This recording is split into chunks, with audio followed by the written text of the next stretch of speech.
There you go. That's a better fish. Oh my goodness. Oh my goodness.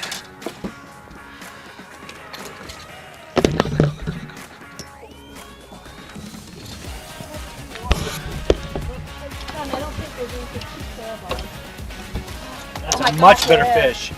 That's a much better fish. Take us out. Yeah, get him away from these bushes. There you go, there you go, there you go. There you go. Oh my gosh, Carrie. Get him in. Okay. Well, wait, you want me to? Yeah, why don't you take him in? Oh, keep the tension on him. Yeah, keep tension on that. Let me see. Oh, wait, no, you're not going to be able to. There's cameras. I know. Here it comes, here it comes, here it comes. Oh my God. Look at that! Look at that! Look at that! Oh! A giant for Oh, oh, oh!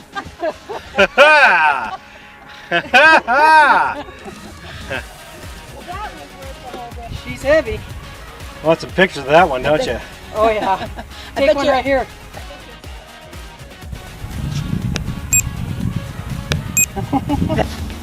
Yeah. That's what we're looking for here.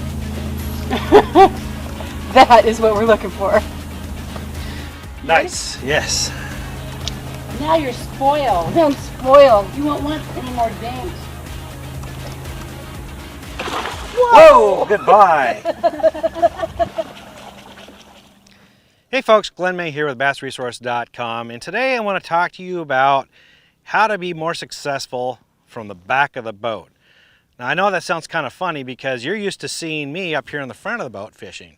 You've never really seen me in the back, but I want to tell you something.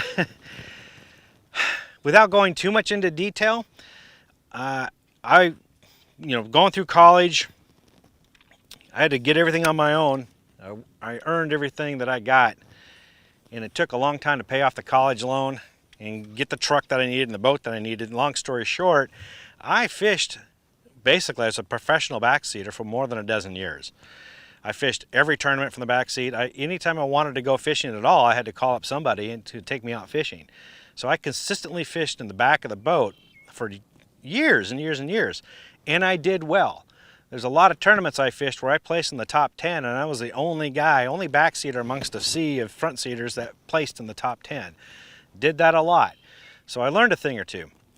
In addition, my wife, you've seen her in the videos that we've done before, she also fishes from the back seat of the boat. Been doing it from the back of this boat for a long time, and she also fished in professional women's circuits as a backseater, as a pro, and did really well. And she's won a few tournaments in the back of the boat as well, and beats me often too.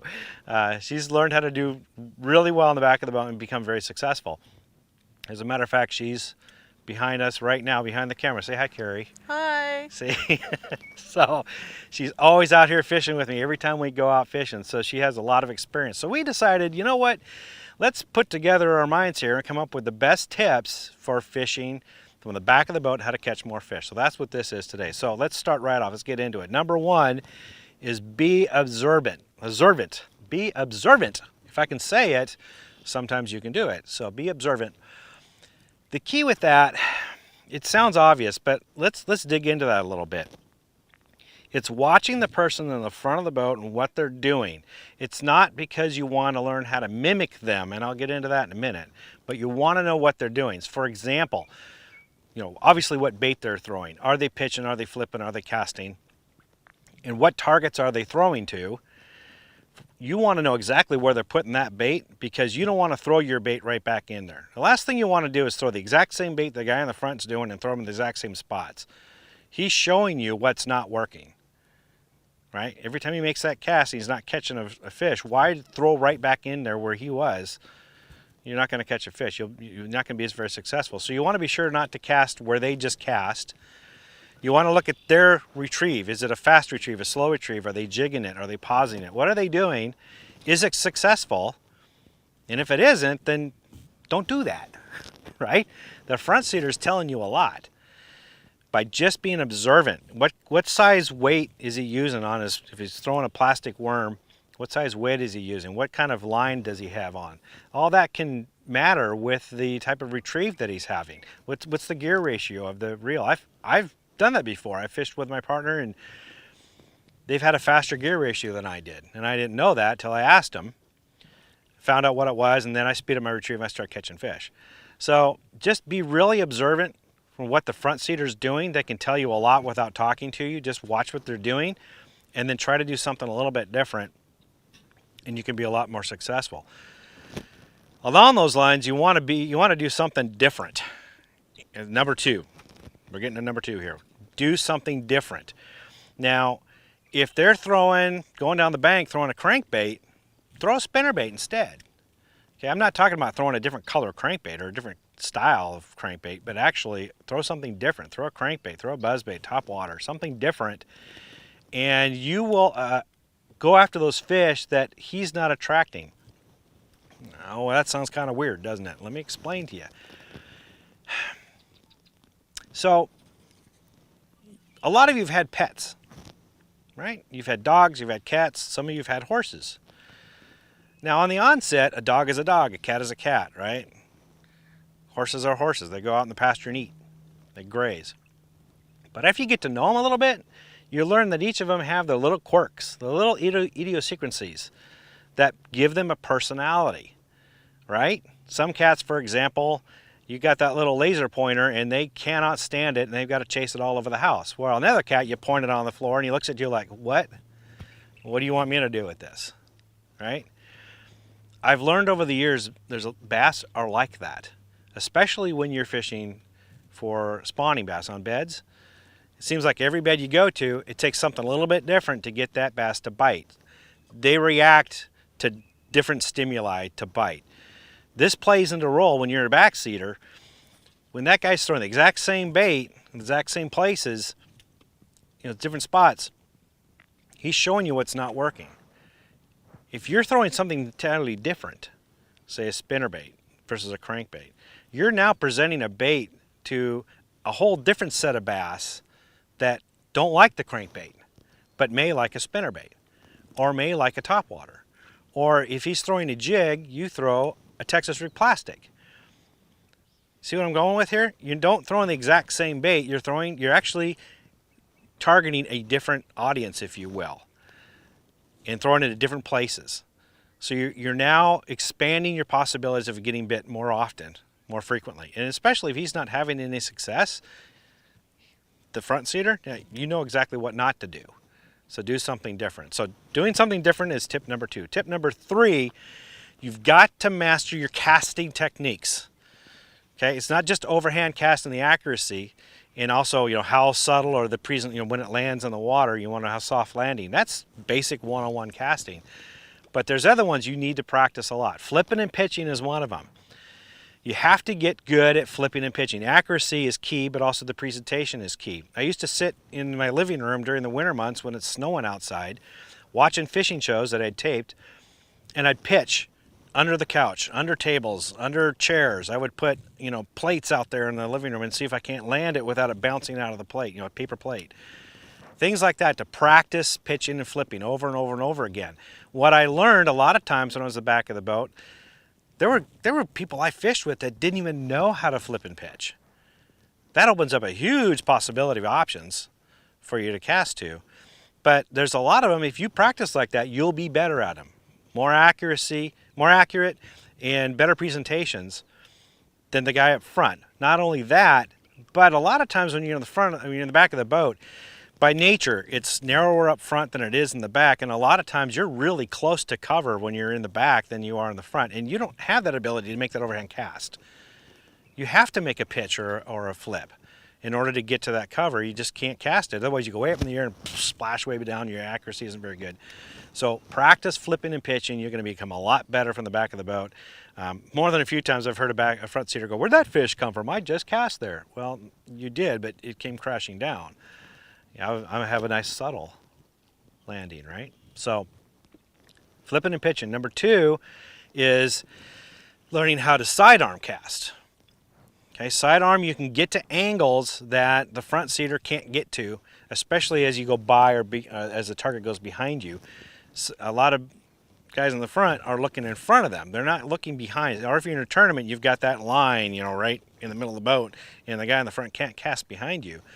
behind, or by you, you have those angles, and sidearm casting can get you up underneath docks, under overhanging bushes, in all sorts of places that may be hard to get from the front of the boat. So learning how to sidearm cast is key, and along those lines, the same kind of motion is skipping.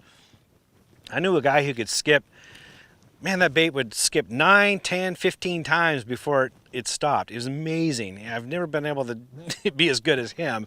And he can get lures way back under docks, way back under trees and overhangs and different things that are, hanging out over the water. He can be amazingly good at and very accurate, and he can get to fish that nobody else could. So if you practice skipping, a lot of times you'll be able to get to spots where the guy in the front seat can't. So skipping is a key technique to learn how to get better at bass fishing. The other one is the backhand cast. Okay, the backhand cast, I've got a whole video on that to teach you how to do that, but that is a cast that a lot of people don't know how to do. And if you master that, you're going to get to a lot of new water that front seater just simply can't get to. As an example, you're going past a dock. The front seater, a lot of times, he'll throw to one side of the dock, and by the time it gets midway to the middle of the dock, he's already passed it and his lure is pulling away from it. Well, with the backhand cast, you can get up, you can get it to the dock before you get past it. You don't have to wait till you get parallel to the dock or perpendicular to the dock. You can cast before it with the backhand, land it just over on the other side, and by the time you're going by it, it's still running right alongside the dock, and you can catch more fish that way. Or you can get it up underneath, low-hanging docks. So learn that cast. You can get into spots where the guy in the front can't. That's critical. There we go.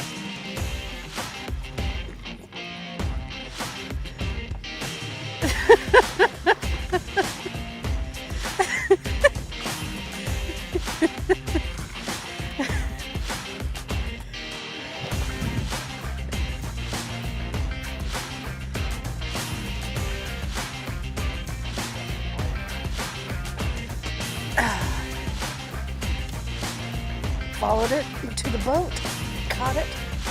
Look at that go.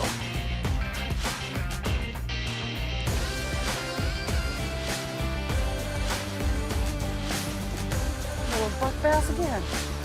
They're all footballs. They're footballs. Little guy, thank you for playing. I appreciate it. You were textbook. The fourth one is using the whole back of the boat. You've got a huge area back there to throw to. Now, a lot of people think, hey, the guy in the front can cast anything he wants to. He's got the whole lay of the land in front of him. He makes first cast and he's got it all. Not so. I've yet to see anybody be able to make a great cast from the front of the boat to the very back of the boat and be able to work a lure and give a great presentation that way. Okay, you do. You're in the back of the boat. You have all those angles. Give you an example. We fished, Carrie and I fished a tournament down in Texas. It was a take a soldier fishing, and there was a guy that came from the Ivory Coast of Africa. He's an Americanized citizen in the Army, and he had never been fishing before. So we gave him a plastic Texas rig creature bait on a Carolina rig and had him drag it behind the boat while us better fishermen cast to the shoreline. Well, the first two keepers of the boat came from him, just dragging it behind the boat. And so we switched over to Carolina rigs and we fished out deeper. We ended up catching 9 fish that day total in the boat, and 3 of them were his. And he got the first 2. So he was getting an area that we couldn't get to, and that's where the fish were. I know other people that just dragged a yum dinger behind the boat and caught fish that way. You can also cast to angles backwards, facing backwards or facing off to the sides that the guy in the front just can't get to. Especially if you're fishing a tournament where you can't cast behind a certain line of the boat. You have access to all that. You got a full 180 degrees behind you of targets that you can cast to. Utilize that. Don't feel you're at a disadvantage. Utilize those angles and catch more fish. And that gets me to the 5th one, and that is, it's really mental. I know a lot of people who have gone out and they've defeated themselves before they've even got in the boat because they think, oh, I'm fishing from the back of the boat. I'm fishing used water. The guy in the front has all these things they can cast to, and he's going to get all the big fish and the more aggressive fish, so I'm just doing cleanup work. No, I've even seen teams do this. Oh, the guy in the front, I'll focus, I'll get the big fish, and you catch the keepers that will round out our limit. Don't think that. Given all the tips I just told you, you can fish a lot of new water, and you're fishing a lot of lures that the other bass, you know, the guy in the front isn't not throwing, so you're appealing to a different set of bass, a different personality type, if you will, a different persona. You're effectively fishing new water by yourself. Okay, and not only that, but you're watching that front seater. You get to see all the bad casts. Everything he missed, and every cast he makes, and he doesn't catch a fish, he's showing you where not to cast. The guy in the front doesn't have that luxury. You do. You get to see, okay, great, here's more productive areas that I can fish that he missed. Or you can even, by being observant, I had one tournament I fished, the guy was fishing spinnerbait, and when he got the bait up by the boat, he was looking for his next target to cast to. I was watching his bait, and I would see fish following it, but they wouldn't take it. So I had a plastic rig, Texas rig plastic, and whenever that happened, I just tossed my plastic in there, and boom, I'd catch a fish. And I'd always get this, I just threw there. Where did he come from? How did that happen? Well, of course, we were fishing against each other then, so I didn't tell him what was going on. But as a backseater, you can see that. You can see what's happening, and you can capitalize on it where the front seater may miss it. So I ended up almost winning that tournament, by the way. So you're not at a disadvantage from being in the back. Matter of fact, the guy in the front also has to deal with controlling the boat. And if it's windy out, or you got current, you got a lot of obstacles, things like that, he's got his mind on a bunch of other stuff too, where all you have to do is fish. So don't think from a moment that because you're in the back of the boat that you're at a distinct disadvantage. I would argue you have an advantage from the back of the boat. So with these tips that I just told you, and with the right attitude, you're going to catch a lot more fish from the back of the boat. I hope that helps. For more tips and tricks like this, visit BassResource.com.